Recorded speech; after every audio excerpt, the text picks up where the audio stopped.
आए हो तो भरम रखना। पाकिस्तान के वजीर खारजा बिलावल भुट्टो जरदारी एससीओ की बैठक में शामिल होने के लिए गोवा में हैं। बिलावल शंघाई कोऑपरेशन ऑर्गेनाइजेशन यानी कि एससीओ के वज़ीर खारजा की मीटिंग में शामिल हैं। बिलावल 12 साल बाद हिंदुस्तान आने वाले पाकिस्तान के पहले वजीर खारजा हैं। इसके पहले 2011 में पाकिस्तान के साबिक वजीर खारजा हिना रब्बानी खान हिंदुस्तान आई थी। हिंदुस्तान और पाकिस्तान के बीच 7 साल से कोई बातचीत नहीं हुई है, इसीलिए बिलावल भुट्टो की इस विजिट पर सबकी नजरें हैं।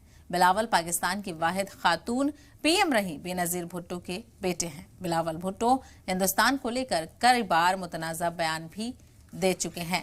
22 अप्रैल को पुंछ में हुए दहशतगर्दाना हमले के 14 दिन बाद बिलावल का हिंदुस्तान दौरा दोनों मुल्कों के लिए खास है। वैसे तो 1947 से ही हिंदुस्तान और पाकिस्तान के रिश्ते अच्छे नहीं रहे हैं। कई सालों से हिंदुस्तान और पाकिस्तान के लीडरान ने एक दूसरे मुल्क का सफर भी नहीं किया है। ऐसे में बिलावल भुट्टो के दौरे पर सबकी नजरें टिकी हुई हैं।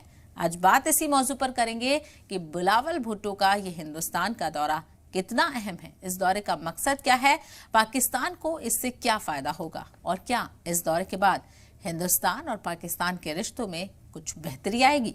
बहस का आगाज करेंगे, लेकिन उससे पहले देखिए गोवा पहुंचने पर बिलावल भुट्टो ने क्या कहा, फिर उसके बाद बहस का आगाज। अस्सलाम वालेकुम। मैं बहुत खुश हूँ कि आज मैं यहाँ गोवा पहुँचा हूँ। शंघाई कोऑपरेशन ऑर्गेनाइजेशन में शिरकत करना, पाकिस्तान के डेलीगेशन को लीड करना, और मैं उम्मीद रखता हूँ कि इंशाल्लाह ताला जो हमारा एससीओ का CFM है वो बहुत ही कामयाब होगा। आप सबका बहुत शुक्रिया।